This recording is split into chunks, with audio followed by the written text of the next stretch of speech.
Hello everyone, welcome back to another episode of r/slash Tales from Tech Support. In today's episode, Corporate Spies, Beware Paper Trails. There was no Meteor Strike. Shadow IT, there will be no fire drill. Before we get started, make sure to subscribe so you will never miss a video.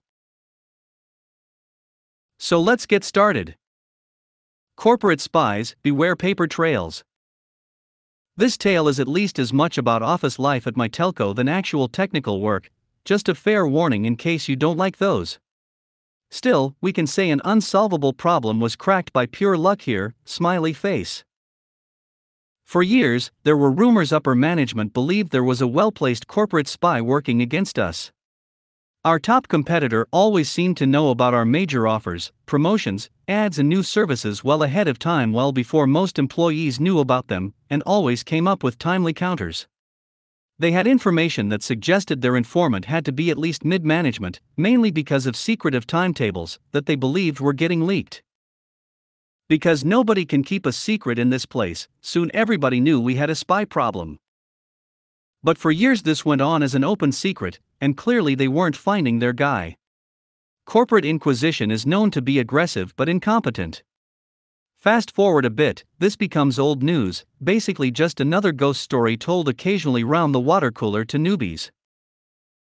I'm then offered to participate in a special project. We're launching a new product soon, and a temporary team is being set up to coordinate and prepare procedures and policies regarding tech support, sales, interdepartment communication, SLAs, document known issues from the readiness tests, etc. 3 months without taking calls? Why not? I'm surprised several colleagues with more seniority than me passed on this, but I'm game. The team is basically 3 guys from tech support senior staff with 4 girls from CSR sales senior staff, and an engineer who worked on the actual product, plus off-site contacts in a few other departments. We're set up in a nice office on CSR sales floor and given pretty much carte blanche, including overtime, as long as we meet our timetables.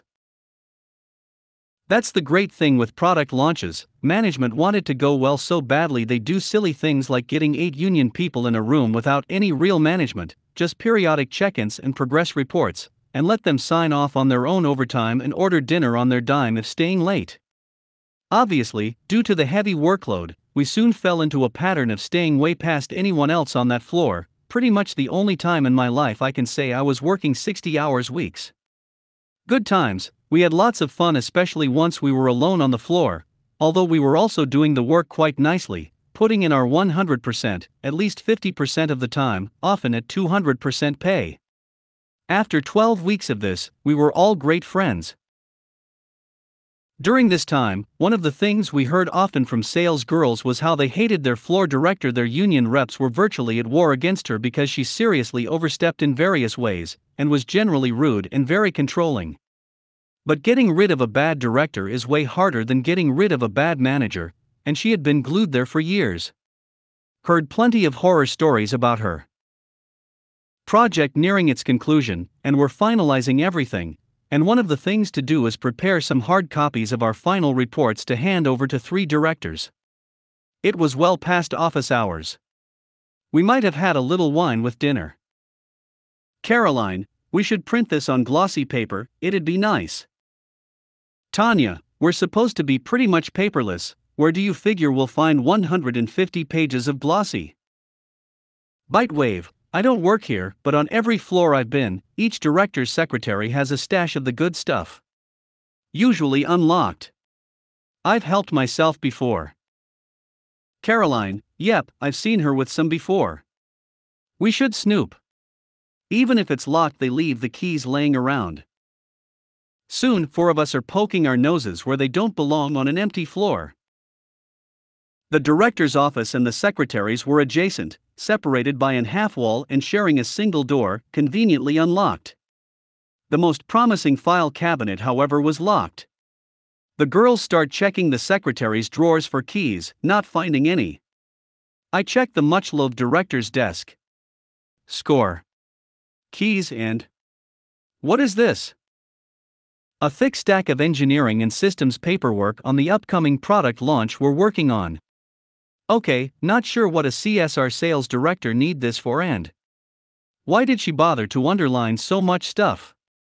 After I threw the girls the keys so they can loot the glossy paper stash, I'm suddenly paying close attention to this. It's marked secret and neither stack seems to be intended for anyone outside the respective department's top management. It has specific dates, targets, costs and budgets underlined, addresses where what equipment will be deployed, then there's a full copy of a partnership agreement with another company. And it was laying there in an unlocked drawer protected by nothing but the full might of a stapler, a set of office keys and some gum. Not sure yet if it's evidence of anything. After all, the company isn't known for its stellar internal security. It's possible they let paperwork flow around at this level. Still, I put the stack next to her nameplate and I start taking photos, page by page. Caroline, what's that? Bitewave, maybe nothing. Maybe something your union reps will be really glad to see. Care, could you go fetch Chris for me? I want another set of eyes on this. That would be the engineer who was working on our merry little special project. He also did a stint as union rep years before. He arrives a couple minutes later. I'm still taking photos of systems paperwork. Christopher, sup, paper thieves? Any top shelf bottle tucked in there? Bitewave, take a look at this stack of paperwork, it's from engineering. Tell me if that's something your boss would let CSR sales get its hands on? He takes a look with an indifferent shrug at first. Christopher. I know for sure I'm not allowed to see this. The head end with this redundancy.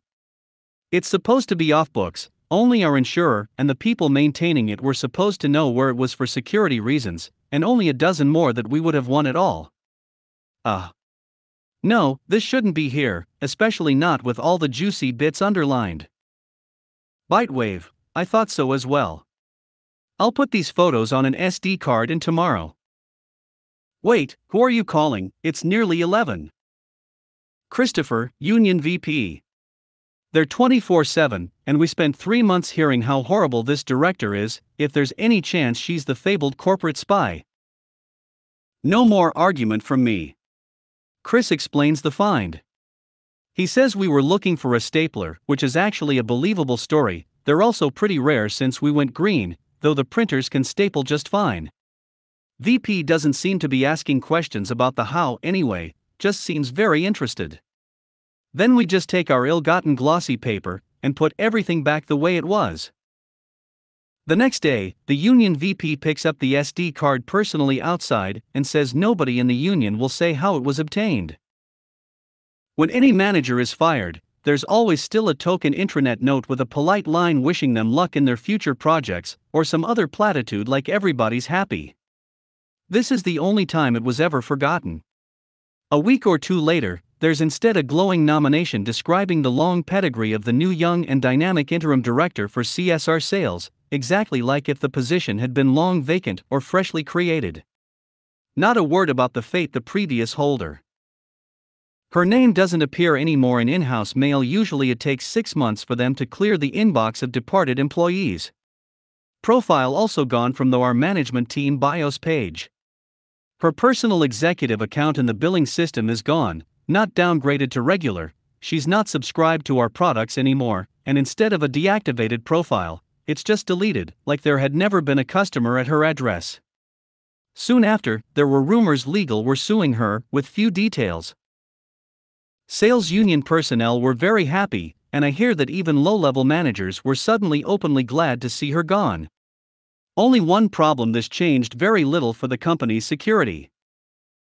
To this day, our main competitor still seems to have all the inside scoops. Clearly they had more sources or contingencies. On the flip side, we now have reasons to believe we've infiltrated them too. We sometimes hear details about their plans or projects ahead of when we would hear about our own. So, there seems to be growing demand in the healthy field of corporate espionage. If you want to try this exciting career full of social engineering intrigue, secure your paper trail if it must exist at all.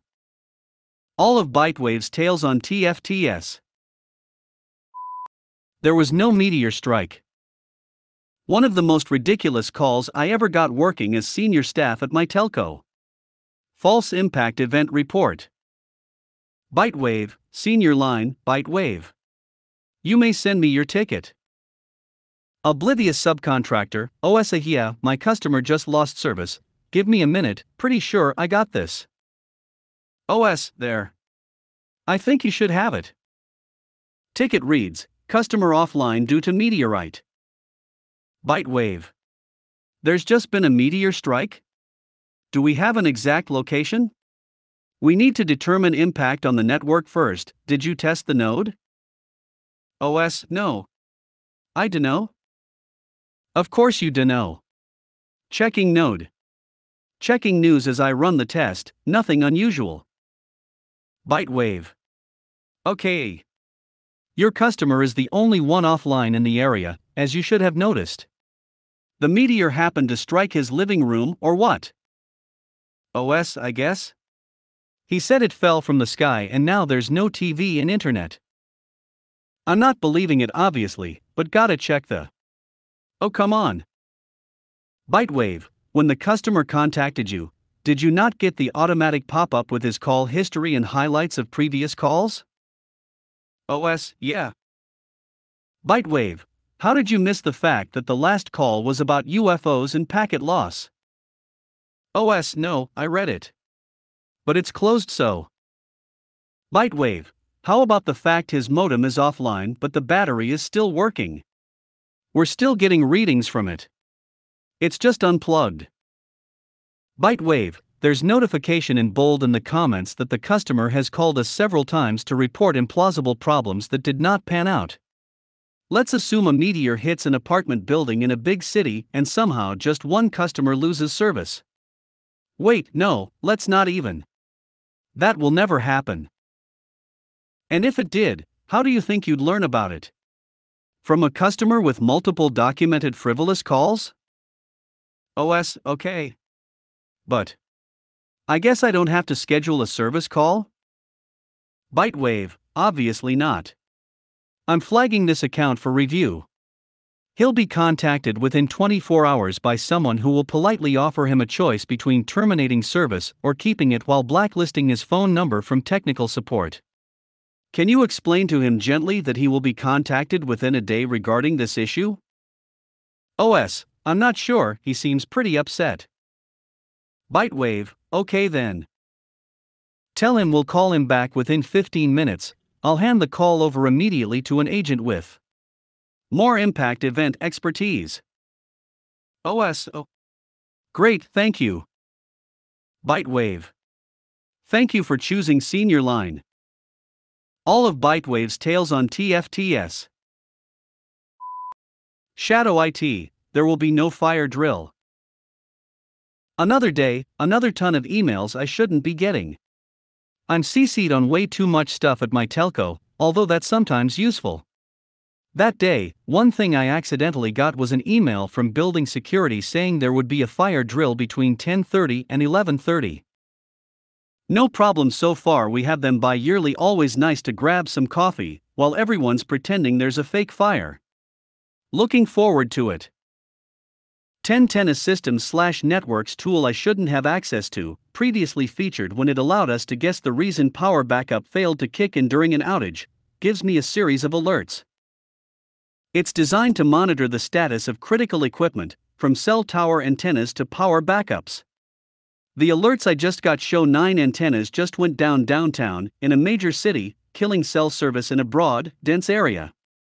I alert all senior staff via our private chat, while Frontline's mobile calls queue spikes up almost immediately.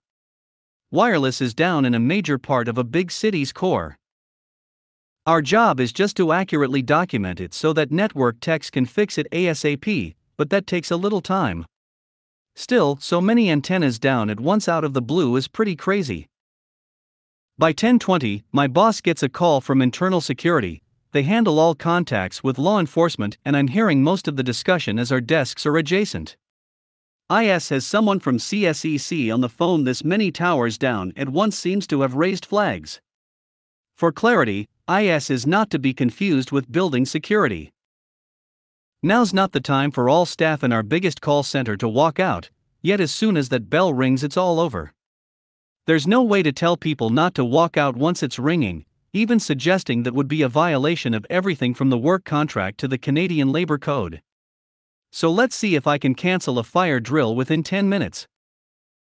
Bitewave, boss, this sounds like a good time to have a fire drill to you? He's not answering. The shades of red on his forehead shows he's panicking at the mere thought we might have to walk out within minutes. We have an unspoken understanding, so here's my green flag. Bitewave, building security? Yes, senior staff at Telco, 7th floor. I got the notice earlier on the 10:30 fire drill we needed delayed a few hours or pushed to tomorrow. Building security, air. No. This was scheduled, can't be cancelled. We're bound to have these on schedule twice a. Bitewave, anything can be cancelled.